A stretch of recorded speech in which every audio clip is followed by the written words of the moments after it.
Number 18, West Virginia, and number 24, Georgetown battle it out to a goalless draw in Morgantown. Back and forth action, a great defensive effort from both teams. West Virginia getting the majority of the play in the second half and also the overtime periods, but cannot find the goal to win the game. Andrew Caridi, Wes Euler with you. Wes, your impressions of that game? It was back and forth defensively. West Virginia, all the effort, all going forward, but it was a great stand by Georgetown. It certainly was. They held serve. You can understand why they are such a tough team to break down. That was, Andrew, about as entertaining as you can get for a 0-0 draw. But I think both coaches, they'll have some positives to take away, but they'll also be frustrated because, like we talked about, this was really the last opportunity for both teams to get that signature out-of-conference win, and they end up with a draw. All right, we caught up with Coach Izzo Brown after the game. Coach, thanks for taking the time to join us.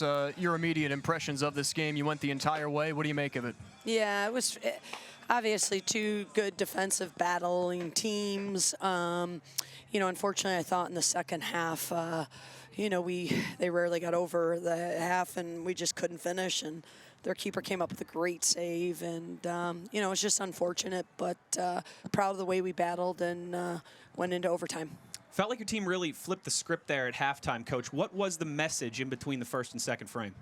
The girls knew that we just needed to connect and we just needed to open up some channels, and I thought we did better with moving the ball and opening them up a little bit. Just taking care of the ball and doing what we know we can do, and unfortunately we just couldn't put the ball in the back of the net. Well, Coach, we appreciate the time. We'll talk soon. Okay, thanks, guys.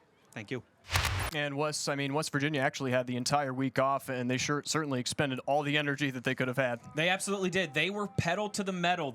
After that first half, they really did take it to Georgetown. I think maybe that caught up with them a little bit in the second overtime.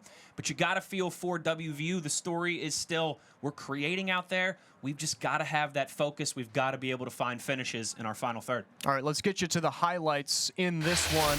It was Georgetown really with a quality of opportunities to begin this game. Cyan Doyle in the 8th minute, in on goal, just puts it wide. The freshman unable to convert, and that was probably the best opportunity of the game. Georgetown would also add on to it. Boo Jackson with a step past West Virginia's defense, trying to feed Gia Vicari, the talisman goal scorer for this Georgetown team. Jackson would have another opportunity, and Massey would come up with a save, including this one, Georgetown's best opportunity. Just fantastic work by Massey. The positioning, the body movement, the wherewithal to clear that thing way over the crossbar and not take any chances. That's what you want from your goaltender. So in the second half for West Virginia, they came out emboldened. They came out with energy. Segala looking to feed Lynch. Can't get this one on goal, and that is really just a testament and sort of a microcosm of the defensive shape by Georgetown throughout this game. It really was, Andrew, particularly in the second half. They were so compact. They were so solid. WVU tried to stretch them from side to side to get them to break that shape, but well coached and a lot of talent there on the back line for the Hoyas. The best in the Big East and the best in the Big 12 battle it out to a draw.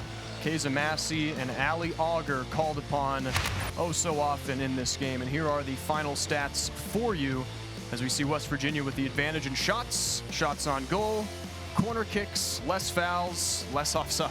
And Andrew, again, shots for WVU in the first half, 1. Corners for WVU in the first half, none. You see what the final numbers are there. I think that tells the story of how things went after the first 45.